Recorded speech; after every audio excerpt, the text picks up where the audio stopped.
Viewers, இன்றைக்கி நான் வந்து லஞ்ச் என்ன பண்ண போகிறேன்னா வெண்டைக்காய் புளிக்குழம்பு, அதுக்கு வந்து நெல்லிக்காய் ஊறுகாய், அதோட அப்பளம், நான் வீட்டிலே செய்த வத்தல், அதாவது சோத்து வத்தல் சொல்லுவாங்களே, கஞ்சி வத்தல் சொல்லுவாங்க, அந்த வத்தல். இப்போ முதல்ல நெல்லிக்காய் ஊறுகாய் செய்வது எப்படி அப்படின்றத பார்ப்போம். முதல்ல நான் வந்து ஒரு 6 நெல்லிக்காய், 6 நெல்லிக்காய் எடுத்திருக்கேன். அதை நல்லா கழுவிக்கிட்டேன். இப்போ நான் இட்லி பாத்திரத்தை வச்சுக்கிறேன். தண்ணி வச்சுக்கிட்டேன் இட்லி பாத்திரத்தில். இப்போ நான் வந்து இந்த நெல்லிக்காவை இட்லி பாத்திரத்தில் போட்டு வேக வச்சுக்கிறேன். இது வேகட்டும். ஒயிட் ரைஸ் அடுப்பில் வச்சுக்கிறேன். இப்போ இந்த நெல்லிக்காய் வந்து வெந்துருச்சு. இதை வந்து கொஞ்சம் சூடாறின பிறகு ஓப்பன் பண்ணலாம். அதுக்குள்ளே நம்ம இதுக்கு ஒரு ஊறுகாய்க்கு என்ன தேவையோ அதை நம்ம தயார் பண்ணலாம். ஒரு கடாய் அடுப்பு வச்சுருக்கேன். கடாய் சூடாகட்டும். இப்போ கடாய் நல்லா காஞ்சிச்சு. ஊறுகாய்க்கு தேவையானது காஞ்ச மிளகா போட்டுக்கிட்டேன். அடுத்தது கடுகும் வெந்தயமும் கொஞ்சம் தான் போட்டுக்க போகிறேன், நிறைய போடல. கடுகு பொடிகிற வரைக்கும் காஞ்ச மிளகா கொஞ்சம் நல்லா வதக்கு மாதிரி வறுத்து எடுத்துப்போம். கடுகு வெந்தயம் காஞ்ச மிளகா போதும். இதை நல்லா வறுத்து எடுத்துக்கிட்டேன். சிம்மில் வச்சு தான் வறுக்கணும். நம்ம இப்போ நெல்லிக்காய்லாம் முழு நெல்லிக்காய் சாப்பிட்டா அவ்வளோ நல்லது, இரும்பு சத்து அதில் இருக்குது. கடுகெல்லாம் பொரிஞ்சிச்சு, ஸ்டவ் ஆஃப் பண்ணிடலாம்.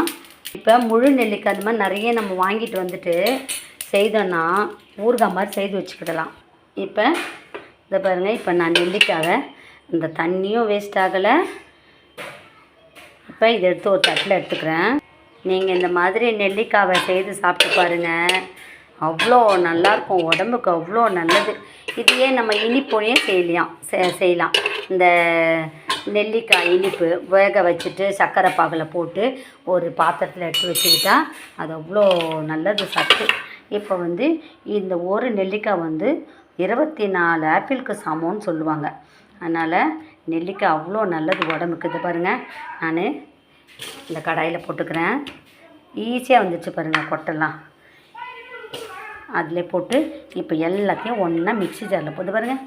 ஒன்றுமே பண்ண வேண்டாம், தனியாக வந்துச்சு விதை. சும்மா ஒரு ப்ரெஸ் பண்ணால் போதும். இப்போ இதனோட அவிச்ச தண்ணியை கூட நம்ம ஊற்றிக்கிடலாம். நம்ம வந்து கொஞ்ச நேரம் தான் யூஸ் பண்ண போகிறோன்னா அந்த அவிச்ச தண்ணியை யூஸ் பண்ணிக்கிடலாம். அப்படி இல்லை, நம்ம 2-3 நாளைக்கு வச்சுக்க போகிறோன்னா அந்த தண்ணி தேவையில்லை, நம்ம இது வரைக்கும் போதும்ன்ட்டு வச்சுக்கிடலாம். இப்போ இந்த கடாயில் நான் போட்டுக்கிட்டேன்.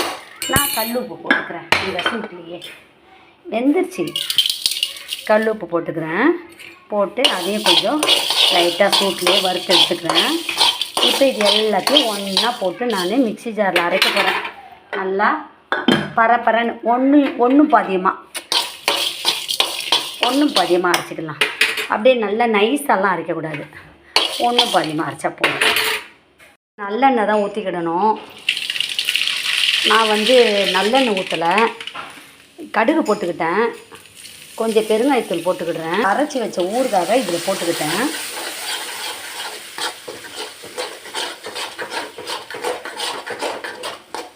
இன்னும் கொஞ்சம் மிளகாத்தூள் போடணும்.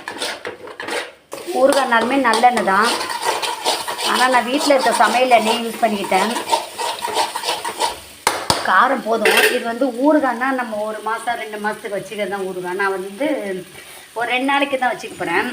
அதனால் கருவேப்பிலெல்லாம் போட்டுக்கிடுறேன். இது இப்படி எண்ணெயிலே நல்லா வதக்கிப்போம். எனக்கு காரம் எல்லாம் போதும், ஏன்னா நான் வந்து காஞ்ச மிளகாலாம் போட்டு அரைச்சிட்டேன். இந்த நெல்லிக்காய் ஊறுகாய் வந்து ரசத்துக்கு, தயிர் சாப்பாட்டுக்கு, சாம்பாருக்கு எல்லாத்துக்குமே நல்லாயிருக்கும்.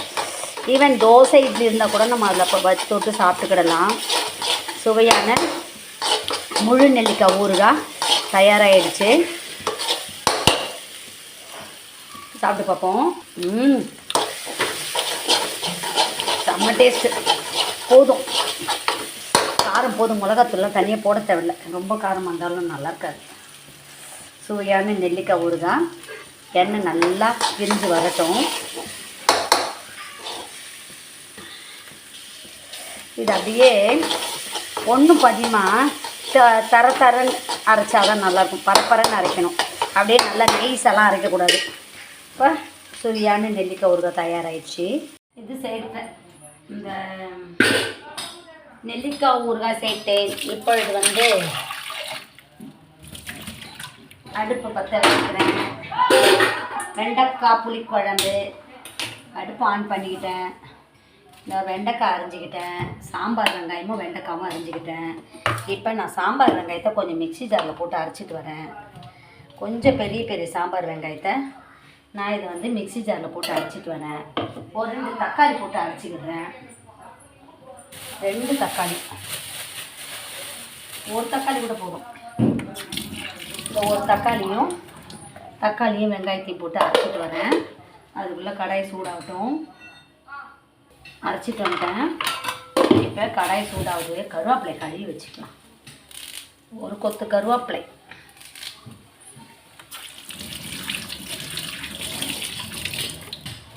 இப்போ வந்து நான் என்ன பண்ண போகிறேன்னா, இதில் கொஞ்சம் எண்ணெய் ஊற்றிட்டு கடாய் சூடாகட்டும். இரும்பு கடாயில் குழம்பு பண்ணி சாப்பிட்டா அவ்வளோ ஸ்ட்ரென்த்து, அயன் சத்துலாம் வரும். கடாய் சூடாயிடுச்சு. நான் எண்ணெய் ஊற்றிக்கிறேன். எண்ணெய் ஊற்றிட்டு நான் இந்த வெண்டைக்காவை வதக்கிக்கிறேன். முதல்ல எண்ணெயிலே போட்டு வதக்கிட்டேன். சுவையான புளிக்குழம்பு, வெண்டைக்காய் புளிக்குழம்பு ரொம்ப டேஸ்ட்டாக இருக்கும். நீங்களும் இந்த மாதிரி சாப்பிட்டு பாருங்கள். இது முதல்ல அதை வதக்கிக்கிடலாம்.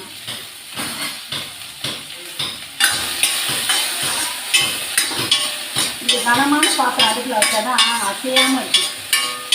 நல்லா வதக்கிக்கிடலாம். எண்ணெய் கூட ஊற்றிக்கலாம்.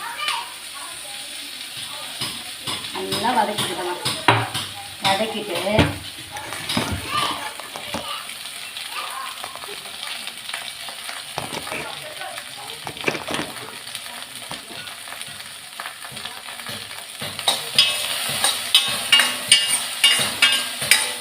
இரும்பு கடாயெல்லாம் எப்படி கழுவுறது, எப்படி பராமரிக்கிறதுன்றது ஒரு வீடியோ போடுறேன். இப்போ நான் சொல்லிடுறேன். இப்போ இந்த இரும்பு கடாயில் நான் குழம்பு வச்சு முடித்த உடனே கடாயை சோப்பு தண்ணியெலாம் போட்டு கழுவி வைக்கக்கூடாது. தண்ணியே படக்கூடாது. இப்போ இது சமையல் முடிச்சோன்னே இந்த குழம்பை ஒரு பாத்திரத்தில் ஊற்றிட்டு இந்த கடாயில் சுற்றி எண்ணெயை நல்லா தடவி வச்சிடணும். இதை வந்து தண்ணி போட்டு கழுவியே வைக்கக்கூடாது. தண்ணி படாமல் குழம்பை எடுத்துட்டு நம்ம நல்லா கழுவிடலாம். கழுவுனா தப்பே கிடையாது. கழுவிட்டு நல்லா காய வச்சுட்டு எண்ணெய் தடவி வச்சிடணும். சுற்றி நல்லா எண்ணெய் தடவி வச்சுட்டா நம்ம எப்போ வேணாலும் யூஸ் பண்ணலாம். யூஸ் பண்ணும்போது நல்லா கழுவிட்டு யூஸ் பண்ணிடலாம். எண்ணெய் தடவலைன்னா உடனே துரு பிடிச்சிடுது. இரும்பில் தண்ணி பட்டால் துரு தண்ணி பிடிக்கும். அதனால் நாங்கள் வந்து எண்ணெய் தடவி வச்சுருவோம்.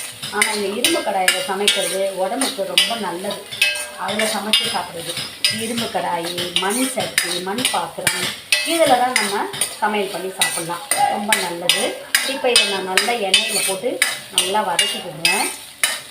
இப்போ நம்ம வந்து வெண்டைக்காய் பொரியல்லாம் பண்ணும்போது இந்த வழவழப்பு தன்மை போனோன்னா கொஞ்சமாக கார்ன்ஃப்ளவர் போட்டுக்கிடலாம். லைட்டாக கார்ன்ஃப்ளவர் போட்டால் அந்த வழவழப்பு தன்மை போயிடும்.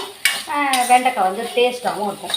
இப்போ நான் இதே செய்யும்போது இதில் கொஞ்சம் கார்ன்ஃப்ளவர் போட்டு நல்லா இந்த மாதிரி வதக்கிட்டு அதுக்கப்புறம் மிளகாத்தூள் வெங்காயம்லாம் போட்டு நம்ம அப்புறமா தாளித்து போட்டுருக்கோம்.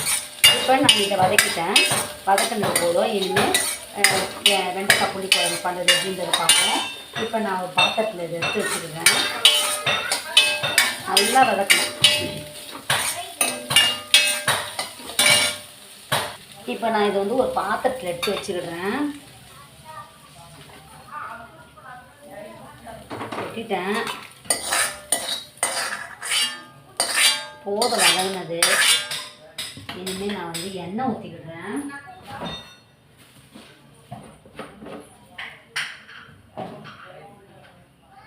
எண்ணெய் ஊற்றிக்கிட்டேன். எண்ணெய் சூடாகட்டும். கடுகு, சீரகம். கண்டிப்பாக சீரகம்லாம் சமையலுக்கு சேர்த்தே ஆகணும். சீரகம், வெந்தயம், வருது.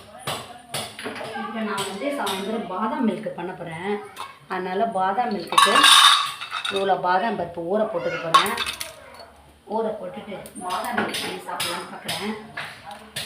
இது ஊற போட்டோன்னா நைட்டுக்கு நல்லாயிருக்கும் பாதாம் மில்க். இதை வந்து ஊற வச்சுக்கிறேன். அதுமாதிரி பாதாம் பிசின் அதெல்லாம் இருந்தால் கூட பசங்களுக்கு ஒரு நாளைக்கு முன்னாடி 2-3 போட்ட ஊற வச்சா கூட மறுநாளைக்கு பாதாம் பிசின் ஒரு பாத்திரம் ஃபுல்லாக நிறைஞ்சிருக்கும். எல்லாம் கம்மி தான் பாதாம் பிசின் கூட. இப்போ பாதாம் பருப்பு தான் ஊற போட்டிருக்கேன். இப்போ இது நல்லா கடுகு பொடியிட்டோம். 2 சும்மா ஒரு 3 மிளகா 4 மிளகா இப்போ தான் நல்லா இந்த காப்பி குழம்பு.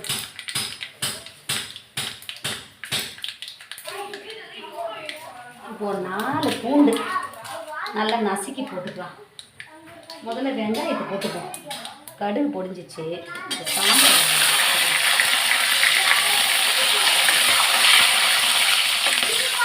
கொஞ்சமாக பெருங்காயத்தூள் போட்டுக்கிறேன். செம்ம டேஸ்ட்டாக இருக்கும். அந்த மாதிரி நீங்கள் வெண்டைக்காய் புளி குழம்பு டேஸ்ட் சாப்பிட்டீங்கன்னா வெண்டைக்காய் புளி குழம்பு, நெல்லிக்காய் ஊறுகாய், அதுக்கப்புறமா கருவேப்பிலையும் போட்டுக்கிறேன். அதுக்கப்புறமா வத்தல் வறுக்கணும். வடகம். இப்போ இதோட நான் வந்து பூண்டை நசுக்கி போட்டுக்கிறேன். பூண்டை நசுக்கி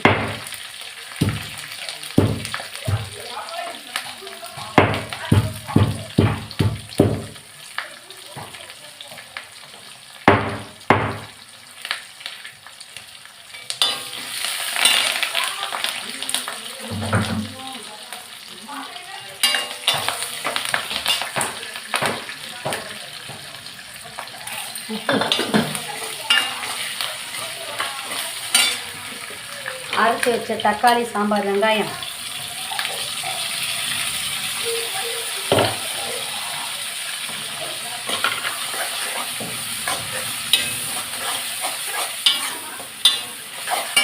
கரைச்சிக்கலாம். புளியை கரைச்சிக்கலாம். இது நாளைக்கு கூட நல்லாயிருக்கும். இந்த வெண்டைக்காய் புளி குழம்பு மறுநாள் வச்சுக்கிடலாம், நல்லாயிருக்கும்.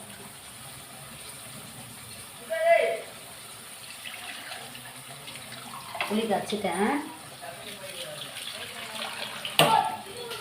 இப்போ இதில் கொஞ்சம் சாம்பார் பொடி இருந்தால் போட்டுக்கிடலாம். சாம்பார் பொடி இருந்தால் பார்க்குறேன். புளி போதும், கரைச்சி வச்சிட்டேன். இந்த மிக்ஸி ஜார்லேயே கரைச்சிக்கிட்டேன் புளியை. ரொம்ப டேஸ்ட்டாக இருக்கும் வெண்டைக்காய் புளி குழம்பு. நீங்கள் செய்து சாப்பிட்டு பாருங்கள். நான் வந்து சின்ன ஸ்டவ்வில் வச்சுருக்கிறேன். அதனால தான் எனக்கு சீக்கிரமாக லேட் ஆக மாட்டேங்குது. சாம்பார் பொடி எங்கே இருக்குன்னு பார்க்குறேன். சாம்பார் பொடி இங்கே உள்ளது.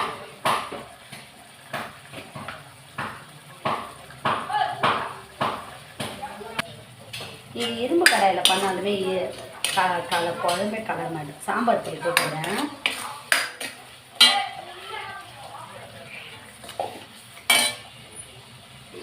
கொஞ்சமாக குழம்பு மிளகாத்தூள் போட்டுக்கிறேன்.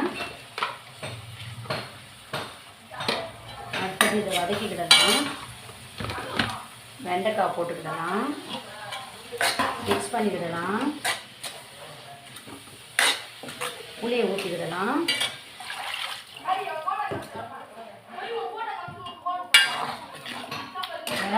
நல்லா கொதி வரட்டும். சுவையான வெண்டைக்காய் புளி குழம்பு எப்படி இருக்கு சாப்பிட்டு டேஸ்ட் பார்ப்போம். செம்ம டேஸ்ட்டுப்பா, பக்கா. இப்போ நான் வந்து பெரிய ஸ்டவ்வில் வச்சுருப்பேன். இதில் வந்து இது இருக்குது, நெல்லிக்காய் ஊறுகாய்.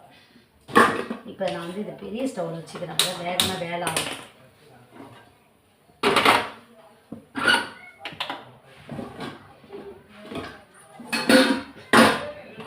ஓகே, கொதிக்கட்டும். புளிக்குழம்பு ஆயிடுச்சு. வெண்டைக்காய் புளிக்குழம்பு தயாராகிடுச்சு. இப்போ வத்தல் மட்டும் வறுக்கணும். செம்ம டேஸ்ட்டு. சூப்பரான புளிக்குழம்பு, சூப்பர்.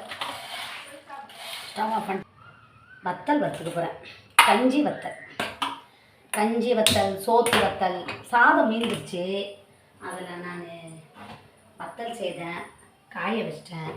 அதை வந்து வறுத்துக்கிட்டேன்னா இன்றைக்கி லஞ்சுக்கு வத்தல், நெல்லிக்காய் ஊறுகாய், வெண்டைக்காய் புளிக்குழம்பு எல்லாம் தயாராகிடுச்சு. இதில் டேஸ்ட் வந்து வெண்டைக்காய் புளிக்குழம்பு. எண்ணெய் ஊற்றிடுறேன். கொஞ்சம் எண்ணெய் ஊற்றினா போதும்.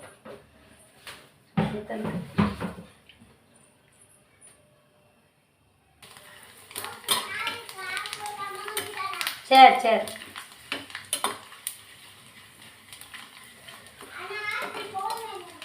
ஆசினி வராளா?